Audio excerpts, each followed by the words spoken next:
Buenos días, yo soy el doctor Mario Herrera Núñez, reciente tercer año del Departamento de Radiología e Imagen del Hospital Universitario José Lutero González. El día de hoy vamos a ver la clase de anomalías congénitas del hígado y la vía biliar. Para esta clase, mi maestra asesora fue la doctora Claudia Yazbek Rodríguez Garza.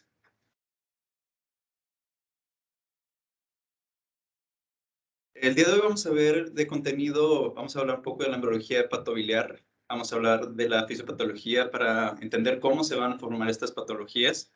Vamos a hablar de enfermedades, el tema general se puede englobar en enfermedades fibropoliquísticas. De ellas, las que vamos a hablar van a ser la fibrosis hepática congénita, la atresia de vías biliares, los quistes del colédoco, entre ellos la enfermedad de Caroli y los amartomas biliares. También al último hablaremos un poco de las variantes anatómicas de la vesícula biliar.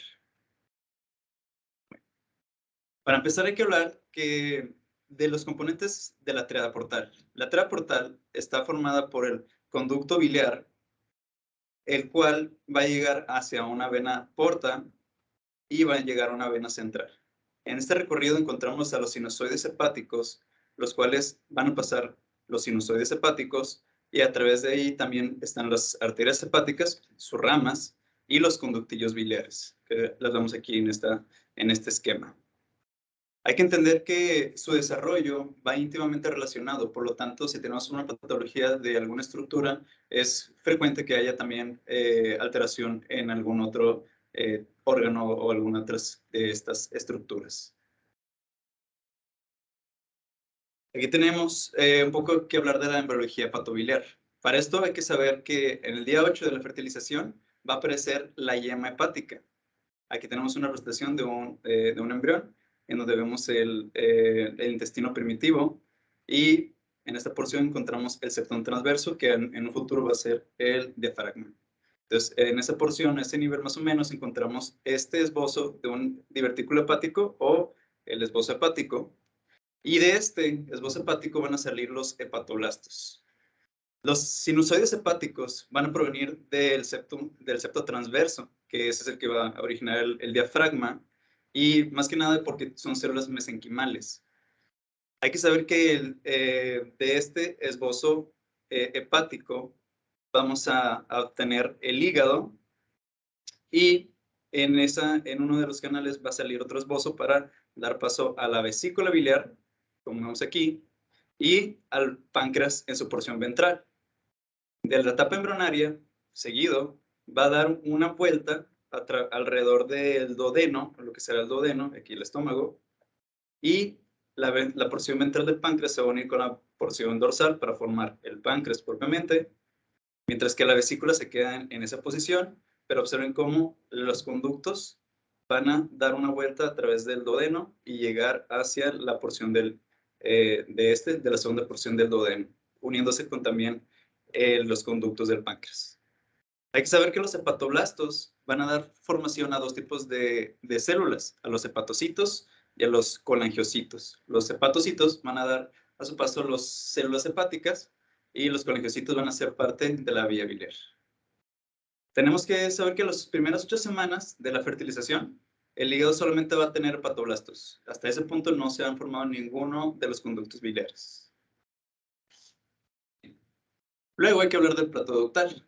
Eso es lo más importante. El plato ductal está formado por células que están expresando citoqueratina. Estas se encuentran alrededor de una de las venas portales, y esta es una capa de colangiocitos. Esta capa, siendo una, se van a convertir en dos. Va a tener otra capa por dentro, la cual, la interna, vamos a decirlo así, va a estar en contacto con uno de los mesénquimas periportales. Y la que está externa va a estar en contacto con el parénquima hepático. ¿Ok? De estas dos capas, entre ellas se van a fusionar en algún punto y van a dar paso a los que se llaman túbulos periféricos. Esos túbulos periféricos son las dilataciones de estas, van a estar alrededor del mesénquima periportal, y estos van a dar paso en su futuro a los conductillos biliares. De estos, las células que restan van a crear apoptosis para desaparecer y crear ahora sí esos conductillos, y van a estar envueltos, como les digo, en este mesénquima periportal. También de ese mesénquima van a dar paso las arterias o ramas de las arterias hepáticas que van a estar también pasando por los sinusoides hepáticos. Cuando hay una alteración en esta formación, en esta creación de los conductillos biliares, vamos a tener ahora sí las enfermedades que vamos a hablar más adelante.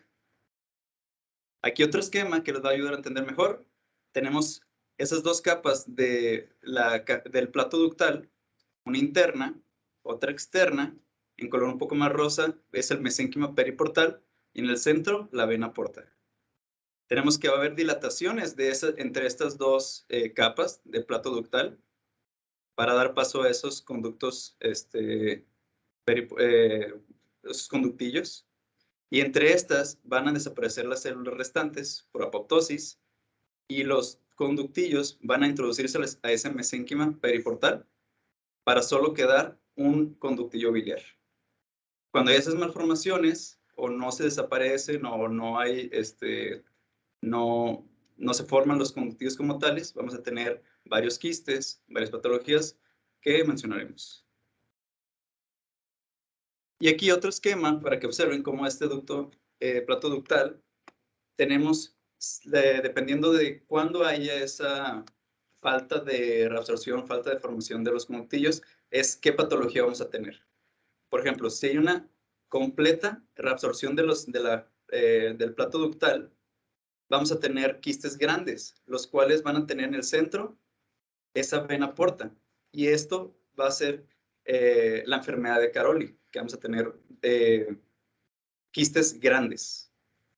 Siendo que si hay una incompleta reabsorción de ese plato ductal, vamos a tener enfermedades como la enfermedad poliquística del hígado.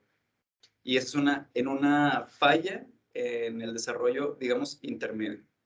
Y si hay una falla en la reabsorción ya tardía, vamos a tener que hay una reabsorción interrumpida, y esto va a dar paso a numerosos quistes, como vemos aquí, de esos conductillos biliares, y al final vamos a tener la enfermedad de amartomas biliares. Entonces, dependiendo si es temprano, intermedio o tardío, la patología es la que se va a expresar. Y aquí tenemos un esquema de los conductos biliares intrahepáticos y el conducto biliar extrahepático, o colédoco también, que vamos a tener que si hay una alteración dependiendo del tamaño de los conductillos, es también la patología que vamos a observar. Por ejemplo, si los vemos intrahepáticamente, si hay alteración en los ductos pequeños, vamos a obtener patologías como la fibrosis hepática congénita o los amartomas biliares. Si lo tenemos de los ductos medianos, vamos a tener una enfermedad poliquística hepática autosómica dominante. Y si tenemos ya en las porciones más grandes de los ductos, vamos a tener patologías como los quistes del colédoco en conductos extrahepáticos o enfermedad de Caroli cuando son los conductos intrahepáticos. Muy bien. Ya sabiendo un poco de la fisiopatología, pasemos ahora sí a cada una de estas, empezando por la fibrosis hepática congénita. Esta ya dijimos que es una alteración de los pequeños conductos biliares interlobulares. Es una enfermedad autosómica recesiva, genéticamente hablando, y esta afecta tanto sistemas de la vía hepatobiliar y renal. ¿Por qué da esto? Tenemos uno de los genes llamado gen de la enfermedad renal y hepática tipo 1, PKHD1, que se encuentra en el cromosoma 6 y expresa un gen de la poliductina, que este es importante para el epitelio normal tubular. Entonces, su alteración va a provocar quistes. Aquí una representación, un espécimen macroscópico, en donde observamos un hígado que encontramos en cafecito un parénquima hepático normal, y en color más pálido, en un aspecto reticular, encontramos bandas fibrosas. Hay que denotar que no hay nódulos como tales para poder hablar de una cirrosis. Esto es solamente la fibrosis del parénquima hepático, pero no como tal una cirrosis. El cuadro clínico que vamos a tener es un paciente con hepatosplenomegalia. De hecho, es muy parecido a un paciente adulto con cirrosis. Vamos a tener datos de hipertensión portal, como en esta imagen que tenemos a un paciente con circulación colateral, varices en el abdomen, signo de medusa, como lo conocemos. Paradójicamente vamos a tener pruebas de función hepática normales en los laboratorios. Y como mencionamos, hay una relación con las malformaciones renales y esta se puede expresar con la enfermedad poliquística renal. De las complicaciones que puede tener esta patología, tenemos una conejitis ascendente, que son recurrentes. Podemos tener tan graves como una falla hepática, puede evolucionar a una cirrosis o expresarse como un carcinoma hepatocelular. Este aumenta su riesgo. En esos pacientes, si la enfermedad solo afecta el hígado, puede ser que lleguen a la etapa adulta. Pero si hay una concomitancia con las enfermedades renales, es difícil que pase de la infancia. En los estudios de imagen, por ejemplo, la tomografía, vamos a tener un paciente como los adultos que hemos visto que tienen hepatopatía crónica, tengan eso en la mente. Vamos a ver los lóbulos hepáticos del lado izquierdo, una redistribución de volumen con el lóbulo izquierdo aumentado de tamaño, así como el segmento 1 o lóbulo caudado, vamos a verlos aumentados. Y del lado derecho vamos a tener una atrofia. Vamos a tener que se presenta también varices de circulación colateral o esplenomegalia, hablando de hipertensión portal. Y también podemos ver los ductos biliares dilatados y su expresión con la relación en anormalidades renales. En esta una representación volumétrica donde vemos el volumen del lóbulo izquierdo de 800 aproximadamente cc y del lado derecho unos 530, vemos que es francamente aumentado a la izquierda. ¿Ok? Tenemos que la densidad del hígado va a verse heterogénea, con bordes nodulares lobulados, la hipertrofia del segmento medial, ya lo que hemos mencionado, pues, aquí vemos el lóbulo izquierdo y atrofia del lado derecho, con un poco de dilatación de los ductos biliares, y observamos cómo hay esplenomegalia en este paciente, que es una niña de 11 años, que nació con fibrosis hepática congénita, y se observa circulación colateral. También aquí, esplenorenal, y a este nivel. Este paciente también tenía riñones poliquísticos, estaba asociado, pero no hay imágenes para representarlo, pero también lo tenía. En ultrasonido vamos a tener como hepatopatía crónica, un hígado hiperecogénico, como vemos en esta imagen, con dilatación de las vías biliares. Las tiradas portales van a verse hiperecogénicas por el engrosamiento periportal. Podemos o no tener nódulos hepáticos si ya evolucionó a cirrosis hepática. Vamos a tener la hepatosplenomegalia. Y es importante el ultrasonido porque nos ayuda a evaluar la vasculatura portal y ver que no hay una trombosis de la vena porta. Entonces aquí en esta imagen también vemos con doble color que aquí hay un nódulo de regeneración ya por cirrosis. Este es un caso de aquí de nuestro centro. Es una paciente de 6 años que también se conoce con fibrosis hepática congénita y acude varias ocasiones por sangrado varicial. Es una paciente que tiene el hígado no tan aumentado de tamaño del lóbulo derecho, pero se ve más o menos ecotextura heterogénea discretamente y un poco de bordes nodulares. Del lado lóbulo izquierdo sí se ve relativamente aumentado. Pero lo que llama la atención a la exploración con doble color es que en el hilo hepático no encontramos el flujo normal de una vena porta y vemos una circulación serpinginosa alrededor de esta, hablando de una transformación cavernomatosa por trombosis de esta misma. Y como pacientes adultos también cuenta con ascitis o líquido intraperitoneal, que en múltiples ocasiones tuvieron que haber sido drenados. También cuenta con esplenomegalia, un vaso de 13 centímetros, que de por sí para un adulto ya puede llegar a límites superiores, para un pediátrico pues ya es francamente aumentado. Y en la circulación colateral a nivel del vaso o circulación esclerorenal, también contaba al paciente. Se le realizó una tomografía contrastada en fase venosa, en donde podemos observar a nivel del hilo hepático cómo se encontraban los vasos alrededor de la vena porta como transformación cavernomatosa y no encontramos flujo a nivel de la porta por su trombosis. Encontramos también circulación colateral en la nivel esplenorenal y a nivel gastroesofágico también contaba con varices prominentes. Aquí tengo dos imágenes, a nivel del esófago, a nivel del estómago. Y esto era lo que ocasionaba sus múltiples episodios de sangrado varicial. Vamos a pasar a hablar de la atresia de las vías biliares. De la atresia hay que saber que es una ausencia o deficiencia severa del árbol biliar. Tenemos que es una patología que se presenta en 10,000 a 15,000 recién nacidos y esta tiene característicamente predilección por sexo masculino, siendo que las demás, como los quistes, van a ser más en mujeres, pero este es característicamente más presente en varones. El cuadro clínico, y por lo que nos va a llegar a solicitar a lo mejor un ultrasonido en un paciente recién nacido, es por un paciente con ictericia. Tomen eso en cuenta.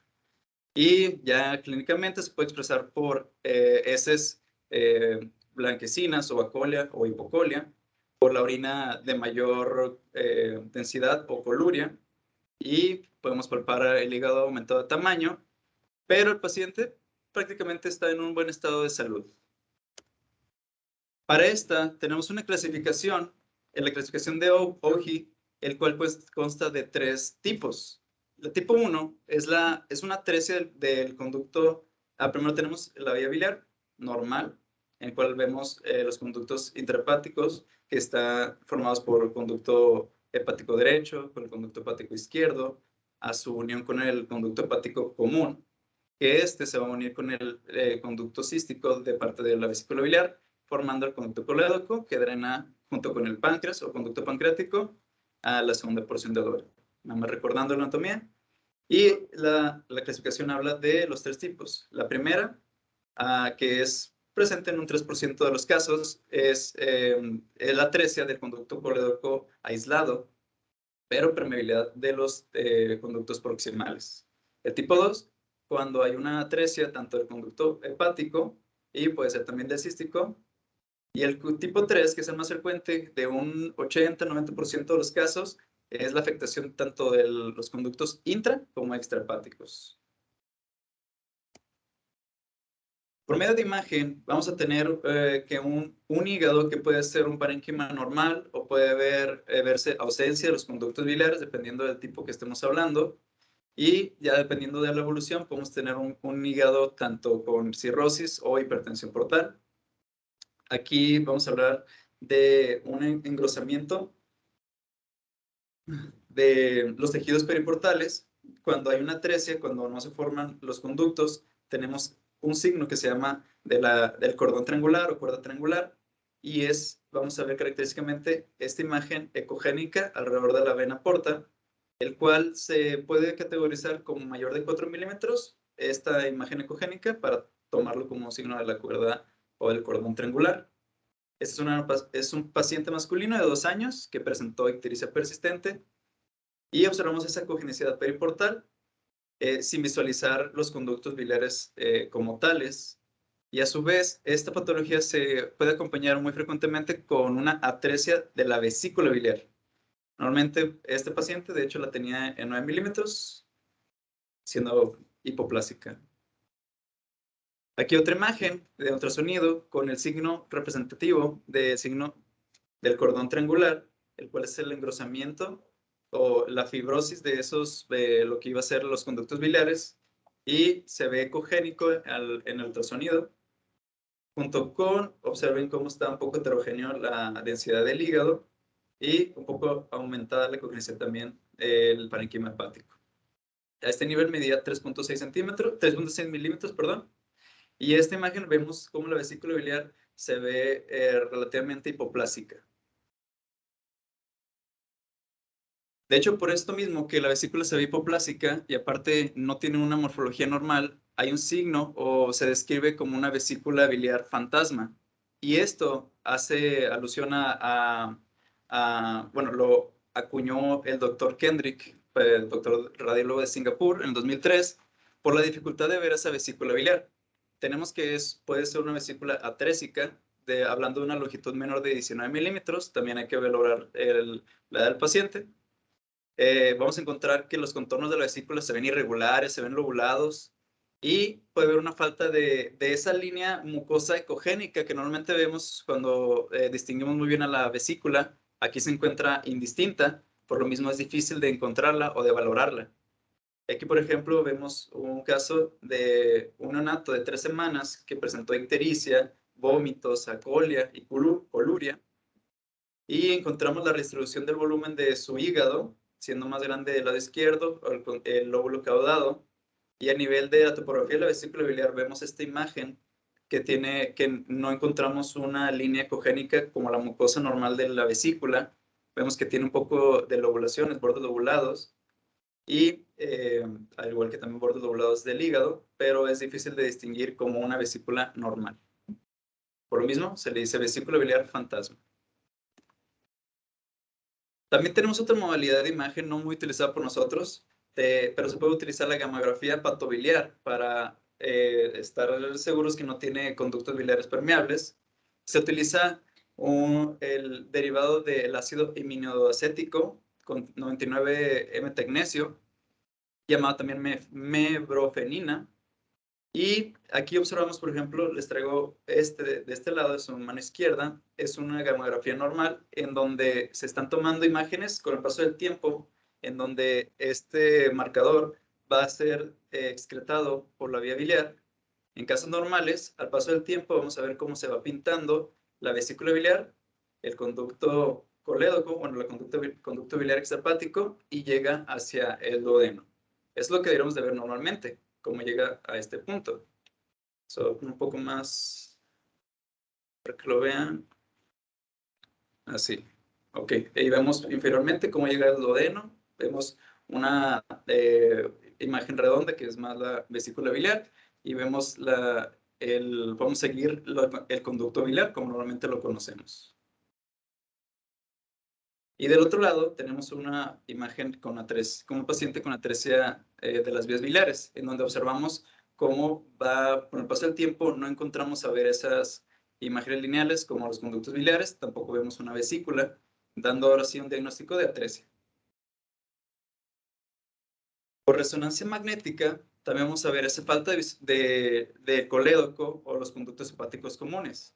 En este es un paciente de 2 meses de edad con una proyección coronal de resonancia magnética en donde vemos, donde no se absorbó el conducto biliar como tal, y esta es una imagen en la topografía de la vesícula, siendo esta atrésica o hipoplásica, y de este otro paciente, otra representación, en imagen y proyección axial en T2, que también vemos la morfología normal de una vesícula biliar.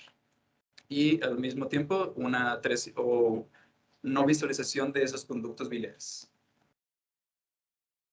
Tenemos otro caso con resonancias magnéticas de su lado izquierdo, una imagen en T2, de su lado derecho en imagen T1, donde podemos observar ese engrosamiento periportal en lo que lo veríamos en el ultrasonido como cordón triangular. Aquí se observa en la imagen en T2, se ve hiperecogénica, en la imagen en T1 lo observamos hipointensa, perdón, y esta se encontraba engrosada hasta un 6.9 milímetros. Entonces así es como lo podríamos observar en resonancias magnéticas. El tratamiento de esta patología se conoce el procedimiento de Kasai o llamado también portoenterostomía de Kasai. Esta se puede realizar en los primeros 2 meses de preferencia y solo es utilizada o el criterio tiene que tener vías biliares intrahepáticas permeables. ¿Por qué? Porque este procedimiento involucra la formación de la resección del intestino delgado, de yeyuno, colocándolo en donde debería estar drenando el conducto hepático común en una unión, un estoma de ese nivel, y a 40 centímetros se forma una Y de Rux con una unión terminolateral de la parte del yeyuno proximal con la del yeyuno distal en este caso. Para valorar si hay funcionamiento o si hay una complicación o si no está funcionando, se deben tomar niveles de bilirrubina, que en todo momento deben de estar menores a 2 miligramos por decilitro entre los 3 primeros meses de la cirugía. Y las complicaciones que pueden dar en caso de que haya problemas con el drenaje es pacientes con colangitis de repetición.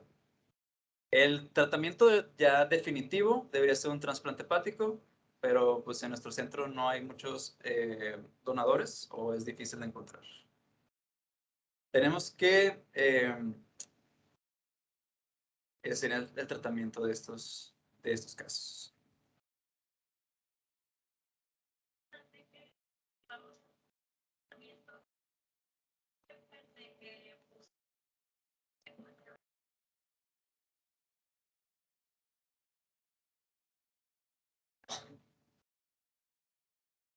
muy frecuente que recibamos pacientes que vienen a estudio postquirúrgico, que le piden una serie intestinal o un estudio contrastado para ver cómo quedó la cirugía. Entonces, que no sepamos, generalmente estos pacientes vienen con sus papás que no saben qué procedimiento en realidad se les hizo, pero no entendían bien cuál era la patología del niño, o bien vienen de otro centro hospitalario de atenderse aquí y vienen con un chofer que solamente tienen apuntado que se les hizo procedimiento de Kasai. Entonces, conocer las técnicas quirúrgicas, sobre todo en los pacientes pediátricos, es bien útil cuando vamos a hacer un contrastado. Siempre acuérdense de repasar estas técnicas quirúrgicas antes de estar haciendo el procedimiento, porque luego en ese momento es difícil ubicarse en la anatomía posterior. Muchas gracias. Nada más quería agregar que en los pacientes que no tienen tratamiento, en caso de que tengan la atresia, puede llegar a ser hasta máximo 18 meses. Entonces, por eso es importante tener un diagnóstico oportuno y recibir el tratamiento. Pasando ahora a los quistes del colédoco, estas son las dilataciones congénitas del árbol biliar, dependiendo de su localización. Vamos a hablar de una clasificación más adelante. Es un poco más rara que la atresia. Tenemos que hay un caso entre 100,000 o 150,000 recién nacidos. Y aquí es donde vemos la relación más preponderante en mujeres, en una relación de 4:1 más o menos. Y vemos también asociados una incidencia en anomalías biliares, como cuáles, como la atresia de vías biliares o como una cirrosis hepática congénita. Por lo mismo, ya hablamos de su desarrollo embrionario, todas estas están relacionadas. El cuadro clínico, vamos a tener un paciente con dolor abdominal, podemos tener la ictericia obstructiva, tener fiebre, dependiendo si hay colangitis, y en raros casos, dependiendo del tamaño del quiste, podemos palpar una masa abdominal en el cuadrante superior externo. Y en complicaciones, si hay un quiste que hay rotura de podemos tener peritonitis biliar, o si se presenta este caso, una infección secundaria. Si hay cirrosis biliar, por ejemplo, en la enfermedad de Caroli, están relacionadas, como ya mencionamos, y casos de hipertensión portal. Tenemos una clasificación, que es la clasificación de Todani. Es muy conocida y esta ha sido modificada con el paso del tiempo. En la actualidad podemos tomar en cuenta 5 tipos y en el primer tipo y en el cuarto hay subtipos. En el primero tenemos que esta es dilatación, como vemos aquí en la representación esquemática, la dilatación cilíndrica o sacular del conducto biliar extrahepático. En el caso del 1A, vemos que esta es completo la dilatación de todo el conducto hepático y del conducto colédoco. El 1B, este solo es una dilatación focal. Solamente en una porción vamos a encontrar un quiste, una dilatación del colédoco, por así decirlo. Y en el 1C, esa es la dilatación de todo el conducto colédoco. En el tipo 2, esta de hecho es de la más frecuente, hasta en un 80-90% de los casos. La tipo 2 es más un divertículo del conducto colédoco que va sobresaliendo en una de sus paredes, y el caso es un poco raro, de 2%. El tipo 3 está muy localizada nada más en la porción intraduodenal del conducto colédoco, por lo mismo que debe estar nada más en ese segmento, pues es muy raro, hasta en un 1% de los casos. Y el tipo 4, que es más frecuente, tenemos que esas son dilataciones tanto intra o extrahepáticas. Se divide en 4A si es de los dos lados, intra o extrahepática, pero en este caso debe ser formación quística o formación de collar de perlas. Y el tipo 4B, este solo es extrahepático, con respecto de la vía biliar intra. El tipo 5, aquí hago una aclaración. En la actualidad ya no se considera como un quiste de colédoco, siendo que es la enfermedad de Caroli. Se considera nada más aisladamente como enfermedad de Caroli, pero para que sepamos, en la historia se considera como la tipo 5 y es solo la dilatación quística de la vía biliar intrahepática. Por ultrasonido vamos a tener como cualquier quiste, una imagen redonda, anecoica, de paredes delgadas, sin flujo, la exploración con doble color. Como en este caso, una paciente de 5 años que tenía fiebre, no tenía ictericia y por lo mismo sospechaba infecciones de vías urinarias. Y al momento de realizar el estudio, se comprobó una imagen quística adyacente al parénquima, al páncreas y a la vesícula biliar en la porción del conducto del colédoco. Y este representa como una dilatación focal, una clasificación de Todani 1B. Estos son otros pacientes, son imágenes resonancia magnética, proyección sagital, proyección coronal, en donde observamos la primera, son pacientes diferentes, perdón. La primera es una secuencia en T2 con proyección de máxima intensidad y vemos la dilatación completa de todo el conducto colédoco, siendo esta una tipo 1A. De la derecha vemos otro paciente que tiene un divertículo a nivel del conducto colédoco en unas lateral a su pared y esta lo convierte en un tipo 2, muy raro. Otras dos imágenes, también resonancias magnéticas. En la primera observamos a nivel de la porción intraduodenal del conducto colédoco esta dilatación, lo que lo convierte en un tipo 3. Y del lado derecho observamos una dilatación más extensa, tanto de la vía biliar intra y extrahepática, vean cómo tiene como septos entre estos formando como quistes, como collar de perlas, y esto lo hace una clasificación de 4A. Este es un caso de nuestro centro. Se le realizó a una paciente de 10 meses que sospechaban a 13 vías biliares por la ictericia, como les digo que van a llegar los pacientes para solicitar este estudio. Y al analizar el parénquima hepático se observaron la dilatación franca del conducto biliar intra y extrahepático, que al momento de la exploración con doble color no encontramos flujo, por eso estamos seguros que es vía biliar. Y el colédoco midiendo hasta 2 centímetros, todo esto lo convierte en un 4A por dilatación intra y extrahepática. Pasando a la enfermedad de Caroli, ya como una patología aislada, vamos a tener que esta es la dilatación congénita multiquística de los ductos intrahepáticos segmentarios. Se conoce como una enfermedad autosómica recesiva y la predilección también en mujeres, como la de los quistes de colédoco.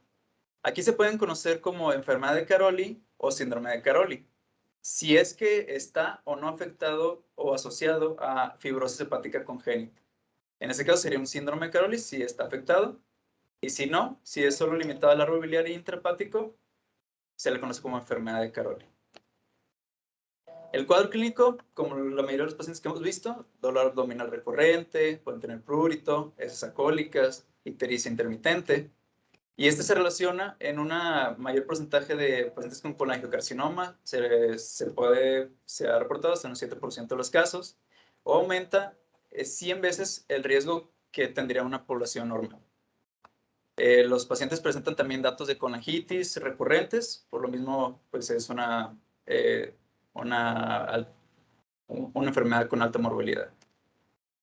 Por ultrasonido vamos a ver intrahepáticamente esos ductos biliares dilatados, como vemos en esta imagen, los cuales van a estar rodeando unos puntos, en este caso ecogénicos, que van a ser las venas portales. Como les dije al principio, era la interrupción del principio de la formación del plato ductal. Por lo tanto, la vena central, la vena porta, queda en el centro, que en ciertas imágenes también se le conoce como el signo del punto central. Y estos quistes también van a tener septos ecogénicos que atraviesan de un lado a otro y se les conoce como puentes intraductales. A su vez también pueden tener cálculos dentro de estos ductos, o sea, para poder tenerlo en cuenta. Por tomografía vamos a tener lo mismo, estas imágenes redondas, en este caso hipodensas, que van a tener en su centro un punto, en este caso hiperdenso, que representa la vena porta central. Esta es una imagen también de tomografía, que vemos estos hallazgos de este lado, se puede observar muy bien el punto central. Por último, vamos a hablar de los amartomas biliares. Los hamartomas biliares, esos son también conocidos como microhamartomas biliares o complejo de von Meyenberg. Esta se forma por la malformación de los pequeños ductos intralobulares. Son casos raros en los cuales vamos a ver múltiples lesiones focales menores de 15 milímetros. Como hemos dicho, como es una alteración de la etapa tardía, los quistes van a ser menores, van a ser pequeños. Y la importancia de esto es que se puede parecer a una enfermedad metastásica, por eso hay que tenerlo en cuenta. Es importante saber que tiene el riesgo elevado de carcinoma hepatobiliar. Y vamos a observar en la imagen, vamos a tener estas imágenes hipodensas, múltiples, en todo el parénquima hepático, que para diferenciarlos de enfermedad metastásica hay que saber que las metástasis normalmente tienen densidad diferente. Esas van a ser casi siempre a la misma densidad. Y esas tienen un tamaño uniforme, menores de 10, 15 milímetros. Dependiendo si es ultrasonido, vamos a ver las hipo, o también podemos ver las hiperecogénicas cuando vemos asociado con un cálculo, con un artefacto en cola de cometa. El hígado puede o no estar con ecotextura heterogénea. Y en la tomografía vemos esas imágenes hipodensas, como en esta representación, múltiples imágenes hipodensas, redondas, pequeñas, en todo el parénquima hepático. Y en una resonancia magnética, si la vemos en una secuencia T2 pesado, vemos estas imágenes hiperintensas, múltiples, y a su vez podemos ver que la vía biliar se encuentra respetada. Vemos una morfología normal de los conductos biliares. Dejando de lado las patologías, y ya como último vamos a hablar un poco de las variantes anatómicas de la vesícula biliar. Tenemos que, primero quiero compartirles las medidas normales que puede tener una vesícula biliar. Dependiendo de la edad del paciente, si tenemos un neonato, lo normal es que la longitud sea hasta 1.3 centímetros. En lactantes puede llegar a 3.4 centímetros y en corte transversal menor de 1 centímetro. Y en pacientes mayores de 16 años, ya lo vemos más como un paciente adulto, puede llegar hasta 8 centímetros o en transversal hasta 3.5. Recuerden que en neonatos, o más bien lactantes, ya más de 1 centímetro en el corte transversal es lo normal. Digo, menos de 1 centímetro en transversal es lo normal. En los conductos hepáticos ya común, dependiendo si es menor de 1 año, se puede considerar hasta 1.6 milímetros lo normal. Y ya en lactantes y en pacientes con adolescencia temprana, hasta 3.3 milímetros, siendo en adultos, como lo conocemos, hasta 6 milímetros. Primero vamos a tener un caso de agenesia de la vesícula biliar. Aquí vemos dos imágenes de resonancia magnética o con pancreatografía por resonancia, donde observamos, en este caso, las vías biliares, conducto hepático derecho con el conducto hepático izquierdo, formando el conducto hepático común y continuaría como colédoco, pero nos falta ver la imagen de la vesícula biliar, una imagen redonda. Entonces, en este caso, este paciente tenía una agenesia.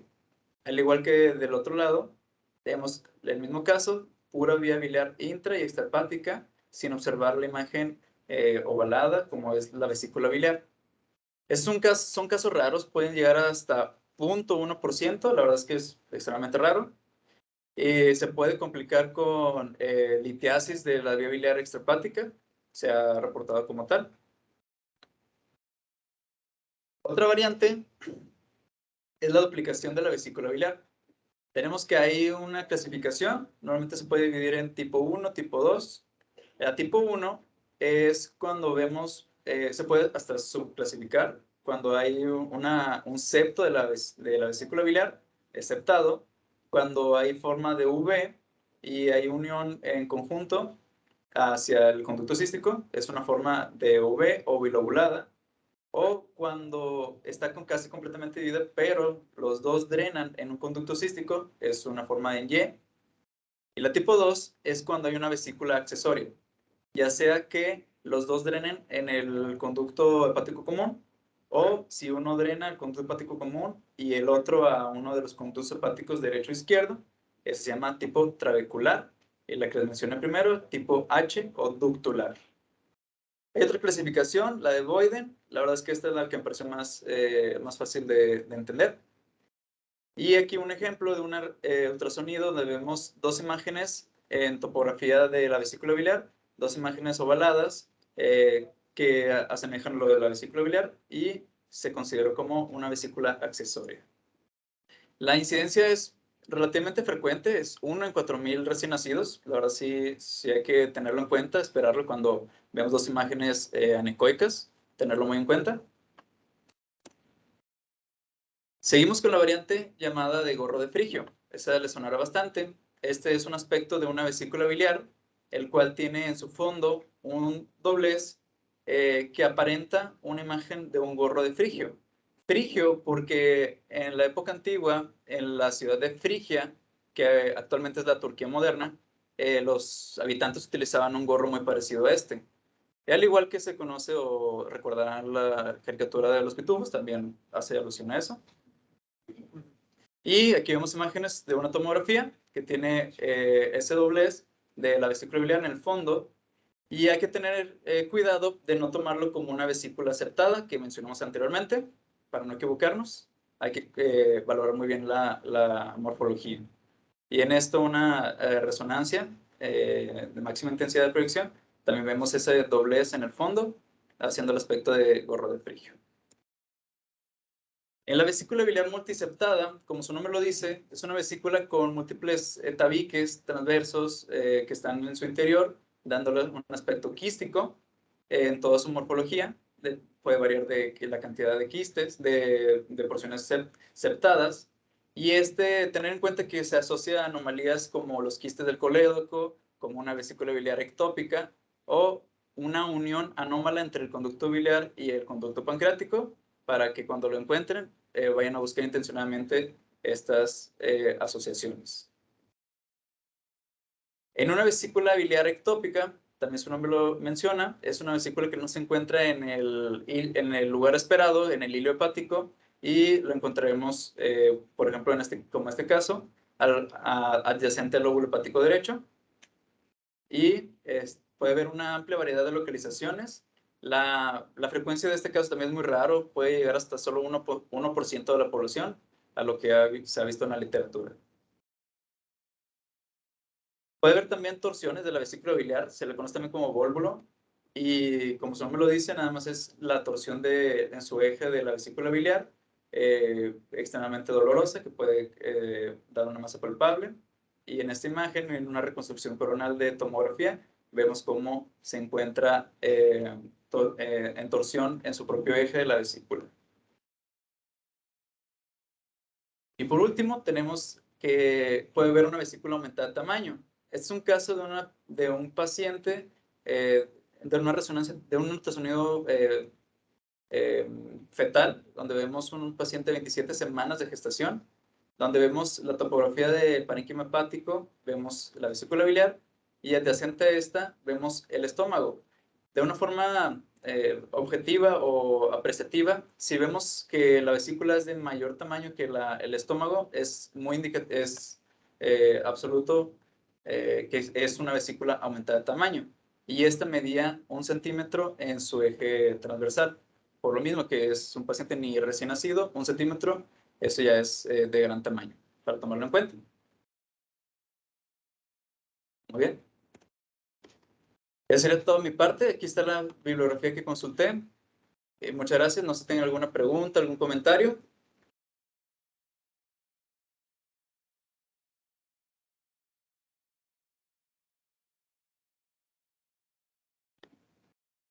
No, muy bonita tu clase, Mario. Nada más quería agregar algo de cuando valoremos un bebito así en la guardia por sospecha de algo en la viabilidad, un bebito con ictericia, con la polia, con columbia, etc.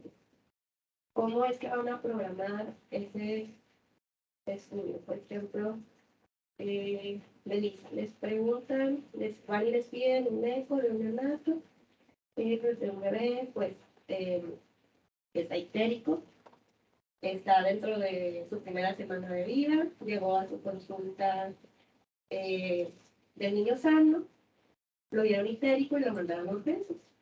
Entonces, bueno, está con la estancia materna exclusiva, eh, no verlo tan amarillo. ¿Tú qué les comentas acerca del estudio de imagen? Pues primero,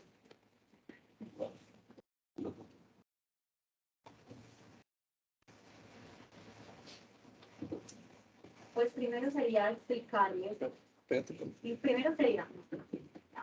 primero también sería explicarle a la madre que hay una ictericia que es de tipo fisiológica, ¿sí? Y si es el caso, pues tocaría también vigilancia al recién nacido, si es necesario pedir pruebas hepáticas primero, porque si así lo requiere, se podría solicitar y hacer una ecografía. Pero sí sería necesario como primera impresión diagnóstica que podría ser una ictericia fisiológica, que es de las más comunes. A no ser de que ya el paciente tenga hepatomegalia o que pues, realmente ya en las pruebas hepáticas salga el perfil hepático bastante alterado, que me haga pensar que tenga ultrasonido. Ok, muy bien. Entonces, el bebé ya lo ingresaron, ya le hicieron sus NATs. Tiene las bilis, la conjugada, la directa, la tiene así súper alta. ¿Qué le dice? ¿Es esperado eso por la neonatal o se amerita el estudio de imagen? Sí ameritaría el estudio de imagen. Exacto, sí lo amerita. Aparte, claro, asociado al examen físico que haya hecho el pediatra. Y sabes que aparte todavía hay patomegalia o algo por el estilo. Muy bien, entonces, ya les programaron el CDB y les dice, bueno, ya lo tengo listo, ¿te lo puedo bajar ya? ¿Qué le vas a preguntar? ¿O le vas a decir tú?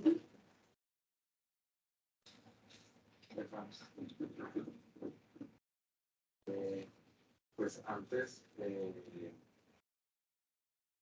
que lo bajen, pues hay que ver si hay alguna otra causa que esté produciendo.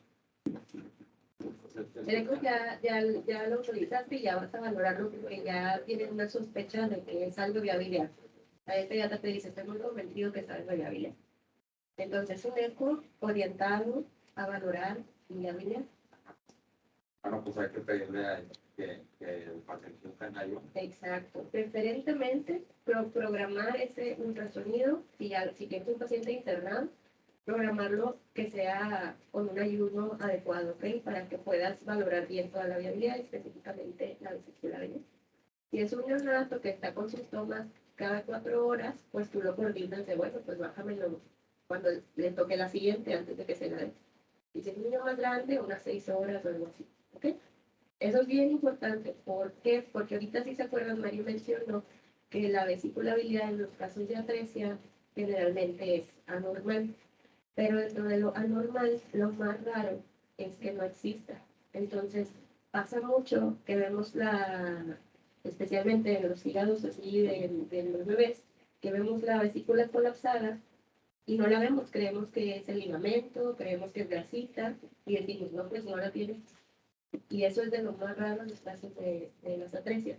Es común que esté atrófica, que esté chiquita, que sea la vesícula fantasma, como llamamos como, ¿ok? Entonces, la preparación del paciente en esos casos, dentro de lo posible, aunque sea un paciente internado, si lo puedes coordinar con horas de ayuno, mejor.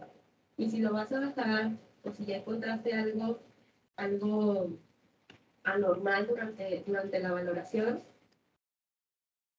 y dices, pues es que no veo la vesícula, y uno, solo explorar esa parte, ¿ok? ¿La vesícula existe o no? ¿Ok? Entonces, eso es como el orden de cómo debes abordar estos valores. Entonces, ves uno, empiezas la valoración, pues trae, no ves la vesícula, ¿ok? ¿Qué otros signos vas a buscar en la ADN?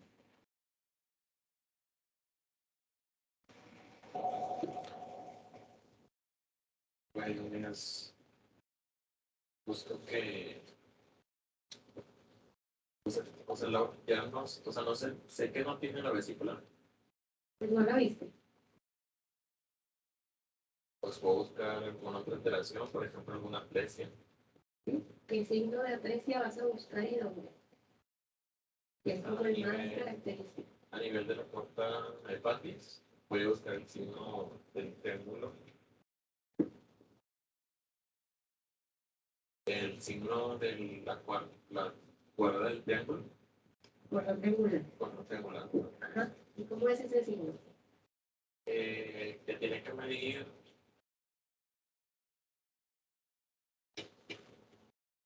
Me acuerdo, o sea, pero lo puedo ver, o sea, en alguna imagen. Ah, ok. Sí. Vale. ¿Te acuerdas? Sí. Bueno. En el hilo hepático superior al vaso portal se va a ver aumento de glicogenicidad de manera triangular. Y, bueno, ese es el signo del cordón, del cordón triangular, perdón. Aparte de eso, también pues podemos buscar la arteria hepática, bueno, sí, la arteria hepática mayor a 1.5 milímetros, que también correlaciona con la presión de las migrañas, también es otro dato que podríamos buscar. Que es la vesícula biliar fantasma. En cuanto a la localización del signo, o sea, hacemos énfasis en eso y cómo se ve así, porque generalmente es el signo más característico que por mayor seguridad nos va a decir que sí es un caso de la presión de la vida. Y hacemos énfasis en esto porque no es como verlos, ¿okay? O sea, por eso cuando algunos de sus compañeros decían, hice un eco de presión de viabilidad, vayan y vean, ¿okay? Especialmente si tienen ayer pacientes, comparten esa información porque no son muy comunes. Entonces, ¿en dónde dijiste? O a lo mejor no se animó. ¿Tú escuchaste en dónde dijo Alex que estaba el signo? ¿Estás de acuerdo o no?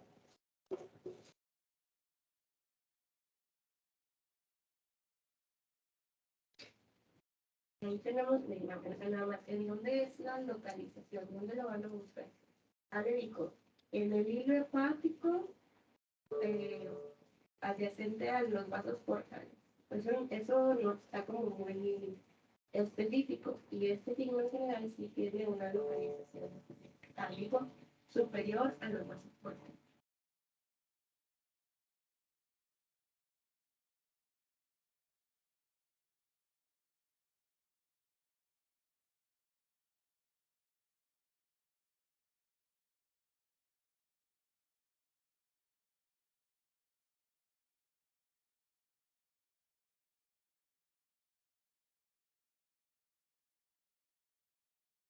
No, pero Bueno, Daniel.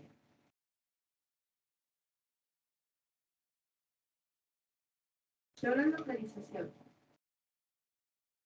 Ahí estás a nivel de qué estructura. ¿Qué es eso anecoico o hipocoico que se ve ahí como una?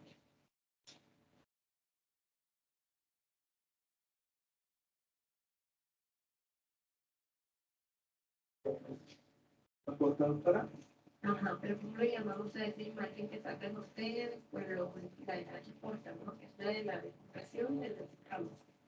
Y luego le dijo superior a los bases portales. ¿Está superior o está anterior?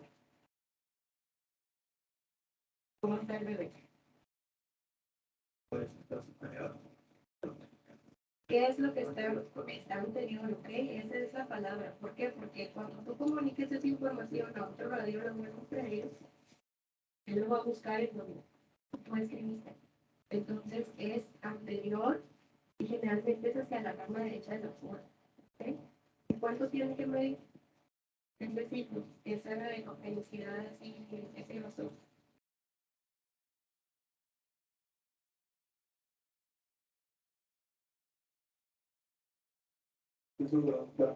¿Quién sabe?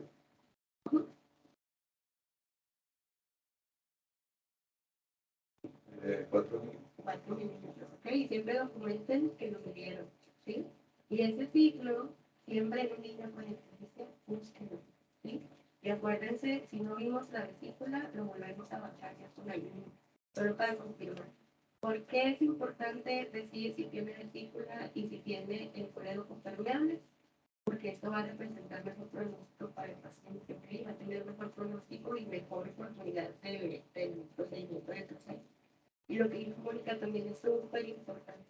Siempre revisen, especialmente los niños con antecedentes de esto, si ya le hicieron alguna cirugía, y se van a hacer la vida mucho más fácil mover estos cambios. ¿Okay? Y con los otros, pues simplemente leo con los mamatomas y todo eso también, pues chequen en general todos los diferentes. Entonces ahora cuando les pidan un eco por valoración de viabilidad en un neonato, que generalmente son niños chiquitos porque no les va muy bien con estos diagnósticos, generalmente son neonatos adolescentes, siempre tengan como mapa mental de cómo lo van a abordar desde que están autorizando el estudio, ¿okay? Para que no trabajen doble y a la primera ustedes tengan una evaluación adecuada, especialmente porque son niños que están irritables, que no los van a dejar explorarlos con toda la tranquilidad del mundo. Entonces, si ya tienen un mapa mental de qué voy a buscar, dónde lo voy a buscar, todo va a ser mucho más rápido. Y acuérdense que estas enfermedades también se asocian mucho con la enfermedad crónica. Entonces, también, aunque tenga un previo de hígado, de abdomen superior, pero ahora le están buscando test de viabilidad, no le vamos a checar solo la viabilidad, porque también sabemos que hay muchas asociaciones. ¿Sí?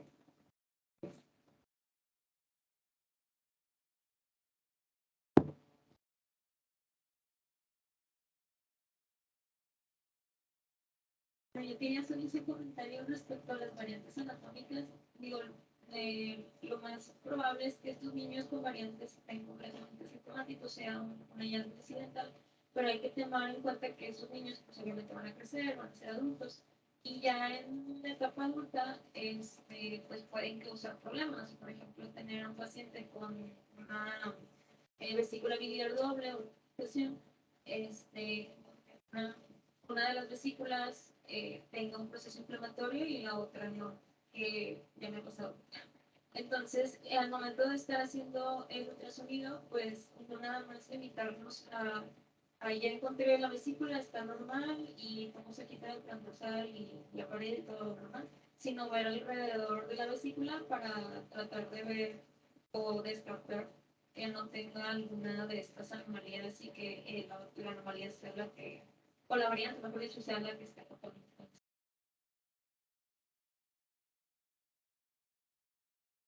Ya nos quería dar un truquito de que este tipo de pacientes, como ya vemos, bueno, ya habían mencionado, este tipo de pacientes pues usualmente pues, están irritables y obviamente pues están dormidos y ya uno les pone un gel helado, pues obviamente va a empezar a llorar al niño, ¿no?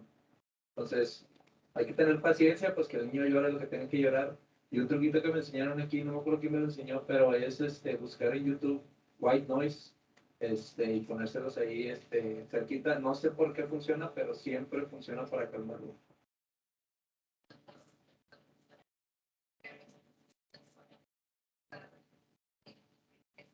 Bueno, ya está. Póngales el white noise, póngales cerquita ahí del oído y siempre funciona para calmar a los pacientes. Y el gel transductor. Digo, el gel calentito, perdón.